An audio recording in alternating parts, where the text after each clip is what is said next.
Steve Robbins here. Welcome to the Get It Done Guys, quick and dirty tips to work less and do more.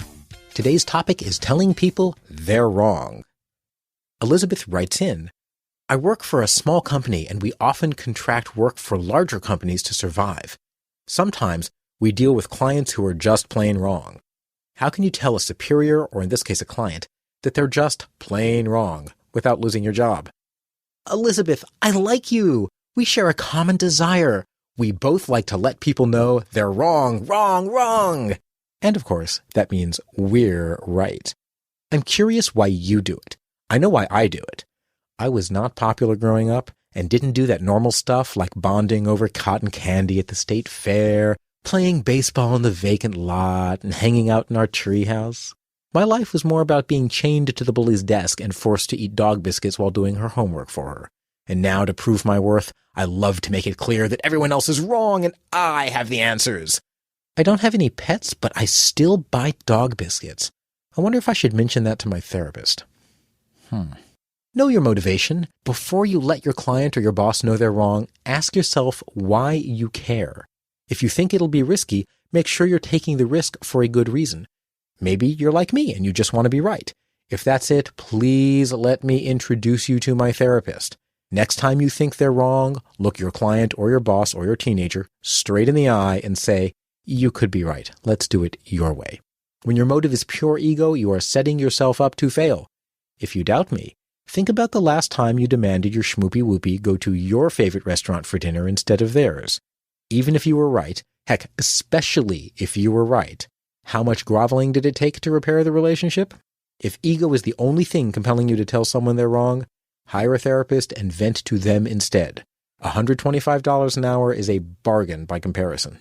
You're not their savior. What if your motive is genuine concern for their well-being? You want them to know they're wrong because you know from experience that they're just asking for trouble taking flash photos with their pet porcupine at the wedding. If you're truly concerned, say that. Let them know your fears, but make it about you and your experience. I'm concerned about this situation. In my experience, flashbulbs can cause porcupines to suffer a psychotic break. I'm worried that could happen here. They'll ignore you. After all, they think they're right. But you've said your bit and can now sleep with a clear conscience. When the tabloids arrive, asking you to comment on the tragic incident, don't gloat, at least not obviously. Just smile a sad little smile and say, they were using their best judgment. Apparently, things just got away from them. You are your own savior. If you want to say you're wrong because the outcome could be bad for you, your husband, wife, significant other, polyamorous family unit, children, or your job, you must take action. Don't attack them, their ideas, or their judgment. Instead, pretend you're a bit befuddled and ask questions. Ask them to clarify the facts as they understand them, and then confirm that you heard them. Let me make sure I understand. You want the porcupine in the photo because you met in a pet store when picking him out. The porcupine, that is. Yes. And your goal is affirming your love by including the porcupine in your pictures in a miniature bridesmaid's outfit. That's right. Now, introduce your position. Share your goals, experience, and theories. I want us all to stay safe. I fear flashbulbs will traumatize the porcupine. It will shred the dress and hospitalize everyone in a 5-yard radius. Agree on goals and priorities. Now that you've shared your goals and theories, brainstorm ways you can make both of you happy. How can we stay safe and affirm your love? Maybe a nice corsage would help. You're discarding opinions, right-wrong thinking, and conflict in favor of exploring both sides' goals, outcomes, and plans. That takes longer than cramming your point of view down their throats, but it's more productive. You might actually convince them to change their mind. Next time you're sure you're right and they're wrong, just smile and agree if deferring to them won't cost you.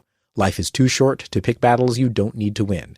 If you do need to win, explore your goals around the issue, plus the hopes and fears driving your point of view. Ask questions, learn their goals, hopes, and fears, then work together to design answers that work for you both. And maybe they will change your mind. They could be right.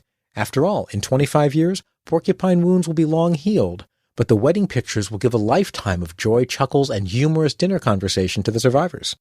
For a picture of the possible results of a loose porcupine, visit this episode's transcript at getitdone.quickanddirtytips.com. This is Steve Robbins. Email questions to getitdone@quickanddirtytips.com or leave voicemail at 866-WRK-LESS.